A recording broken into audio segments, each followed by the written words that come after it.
বন্ধুসকল, বহুদিনৰ মূৰত আপোনালোকৰ ওচৰলৈ আকৌ এটা নতুন ভিডিঅ' লৈ আহিছোঁ। আৰু আজিৰ ভিডিঅ'টো হৈছে পিকনিক খোৱাৰ ওপৰত। আপোনালোকে বাৰু কোনোবাই পিকনিক খাবলৈ গ'লনে? আমি পিছে 2024ৰ পিকনিকটো ষ্টাৰ্ট কৰিলোঁ। আকৌ কেইটামান হ'ব পাৰে, ঠিক নাই। প্লেনিং বহুতো চলি আছে, কিন্তু হ'বও পাৰে নহ'বও পাৰে, পইচা পাতিৰ ওপৰতহে কথা। আমি আহিলোঁ 12টামান বজাত। এয়া মোৰ মানুহজনে পিকনিক কোনখিনি জেগাইদি খাব ঠিক কৰিবৰ কাৰণে চাই আছিলে। পিছে আমি যেতিয়া গাড়ীখন হুৰাই নদীৰ বুকুত সোমাই দিলোঁ, তাৰপিছত আমাৰ কি হ'ল চাওক, গাড়ীখন নদীত ফাঁচি গ'ল। আমি ডিউটিৰ পৰা হাজবেণ্ডে আহিলে 12টামান বজাত। আমি ভাবিলোঁ ইহঁতে বজাৰ পাতি কৰি খানা পিনা ৰান্ধি আছে, নাই ইহঁতে বজাৰ পাতিও হোৱা নাই আৰু ইহঁতে অকল পূজাহে কৰিছিলে। আৰু আমাৰ পিকনিকটো হৈছে হাতীচিলা, মানে গুৱাহাটীৰ নিচেই ওচৰত থকা হাতীচিলা পিকনিক স্পটত। আৰু চাওকচোন গাড়ীখন এনেকৈ বাৰু ফাঁচিব লাগেনে? এতিয়া ফাঁচি যোৱাৰ পিছত আমাৰ এই ড্ৰাইভাৰ এজনে এনেকৈ ওলাবলৈ চেষ্টা কৰি আছে। কৰি থাকোঁতে আৰু ক'ত পিছ পৰি ৰ'ব, মোৰ মানুহজনেও অকণমান উস্তাদি মাৰিবলৈ গাড়ীৰ ভিতৰত বহিল। আৰু চাওক ইমান ধুনীয়া পৰিৱেশ, কি ধুনীয়া ঠাই। এই ইয়াতে খাবৰ কাৰণে আহিছোঁ। মোৰ পিছে মাৰ ঘৰ দেই হাতীচিলাৰ ওচৰতে, গতিকে সদায় আৰু হাতীচিলাতেই ডাঙৰ হোৱা বুলি ক'ব পাৰি। চ' এয়া চাওক গাড়ীখন এনেকৈ ফাঁচিছে। ফচাৰ পিছত ওলাবলৈ বহুত যত্ন কৰি আছে, গোটেইবিলাকে ধৰিছে। আৰু পিছফালে ল'ৰা কেইজনমান আহিছিল, পিছে সিহঁতক বোলে পইচা দিব লাগিব, সেইকাৰণে আমি উঠাবলৈ নক'লোঁ। অকল আমাৰ গাড়ী ফচা নাই, চবৰে গাড়ী ফচিছে। চবৰে মানে কিছুমানৰ গাড়ী ফচিছে আৰু নাজানিলে আৰু সোমাই দিয়া যায় দিয়কচোন। এতিয়া আমি খানা বনাবৰ কাৰণে ৰেডি। ইয়াতে আমি খানা বনাবৰ কাৰণে বস্তুবিলাক যোগাৰ পাতি কৰি আছোঁ। বালিতেই মানে গোটেই বতাহো আহি আছে, গতিকে অকণমান বালি উৰিলে বা বেলেগ গাড়ী গ'লে এনেকৈ ধূলি চিটিকি আহি খাদ্যত মানে পৰি যায়। আৰু পিকনিক খোৱা মানে ধূলি বালি খোৱাহে হয়। গতিকে এতিয়া আমি ইয়াতে সকলোৱে মিলি ৰন্ধা বঢ়াৰ আয়োজন কৰিছোঁ। আমি জুয়ো ধৰি আছোঁ আৰু গেছৰো যোগাৰ কৰা হৈছে। কুকাৰ এটাও নিয়া হৈছে। মানুহ পিছে আমি বেছি নাই দেই, মাত্ৰ 7জন মানুহ। বাকী মানে গোটেইকেইজন যিটোৰে ফ্ৰেণ্ড হয়, আমি এই ফ্ৰেণ্ডৰ মাজতে খাবলৈ আহিছোঁ। মানে 3যোৰ আমি মানুহ, হাজবেণ্ড ৱাইফ আৰু এজন ভাইটি আছে। আমি টোটেল 7জন। আৰু ইয়াতে চাওক, ইয়াতে চিকেন ড্ৰাই ফ্ৰাই হৈ আছে। ছাগলীৰ মাংস গেছতে বনাইছে, ভাতো গেছতে বনাইছে। আৰু এয়া হৈছে চিকেন তন্দুৰী। আৰু চিকেন ড্ৰাই ফ্ৰাই আৰু তন্দুৰীখিনি আমি আগতীয়াকৈ খাই দিছোঁ। আৰু মানে কণী বইলো আছিল আৰু কফিও খাইছোঁ। আমি ছোৱালীখিনিয়ে কফিও খাই দিছোঁ। আৰু এয়া চাওক ইয়াতে গোটেইখিনি ৰেডি কৰি অকণমান নাস্তা খাই দিছোঁ। ভাতৰ লগত পিছে চিকেন খোৱা নাই, ভাতৰ লগত অকল ছাগলী মাংস আৰু কিবাকিবি আছিল, চালাড কিবাকিবি তেনেকুৱা ধৰণৰ বস্তু। যিহেতু এখন বা দুখনে আঞ্জা বনোৱা হৈছে, গতিকে কম সময়ৰ ভিতৰতে আমি বনোৱা হৈ গৈছে। 12টামান বজাত গৈছোঁ।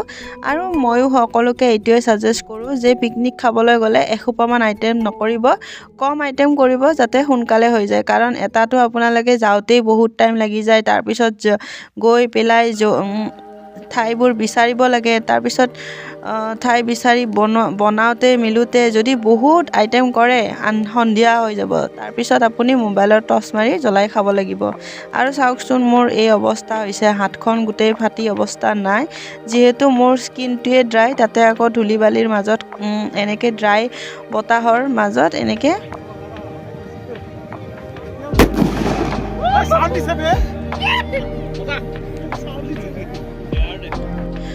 হাতবোৰ মানে এনেকৈ শুকান হৈ গৈছে।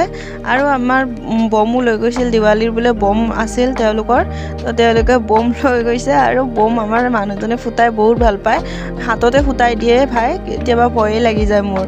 আৰু এই কলগছটো যে নজ্বলিলে, কিমান যে চেষ্টা কৰিলে কলগছটো জ্বলাবৰ কাৰণে, নজ্বলিলে। ওচৰৰ বেলেগ পিকনিকৰ পাৰ্টিৰ মানুহ আহিও জ্বলাবলৈ চেষ্টা কৰিলে, নজ্বলিলে। এইটো বেয়া আছিলে চাগে। আৰু ইয়াতে আমি অলপ গ্ৰুপ ফটো উঠিবৰ কাৰণে প'জ দি আছোঁ।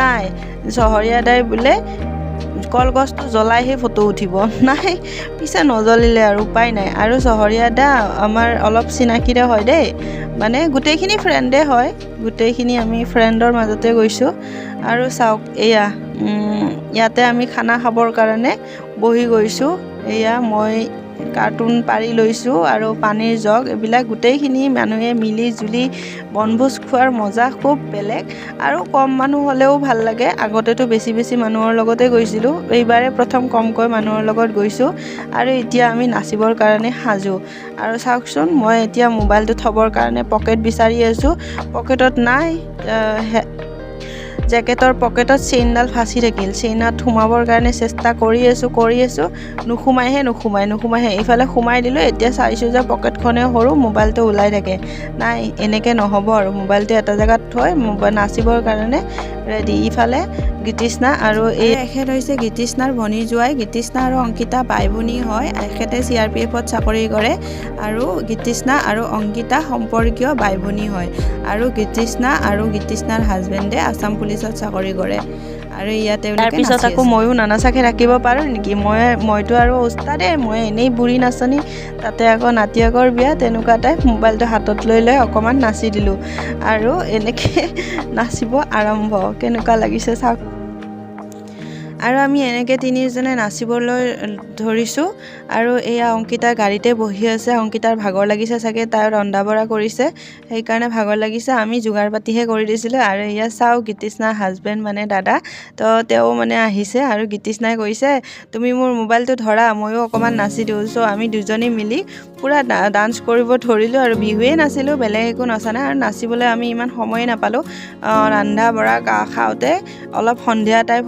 আবেলি হ'ল আৰু তেওঁলোকো যাব লাগিব নহয় গণেশগুৰিলৈকে চ' দেৰি হৈ আছে আৰু এইবিলাক আমাৰ গাড়ী গুচাই আছে যাতে গাড়ীখন আমাৰ নিব পাৰে আৰু মোৰ হাজবেণ্ডে পিছফালে জোতা পিন্ধি আছিলে আৰু এতিয়া আহি কৈ আছে অংকিতা তুমি কিয় নানাচা আহা নাচিব আৰু মোৰ হাজবেণ্ডো বিৰাট ডান্স দেই তেওঁ আগতে বিহু নাচিছিল আৰু ময়ো নাচিছিলোঁ পিছে বেলেগ টিমত দেই তেওঁ চানমাৰী বিহু টিমত আৰু মই পানীখেতি বিহু টিমত গতিকে আমি সেইকাৰণে ডান্স কৰিব ধৰি গ'লোঁ আৰু এয়া আমি এনেকৈ হাঁহি ফূৰ্তিৰে আমাৰ পিকনিকটো শেষ কৰিলোঁ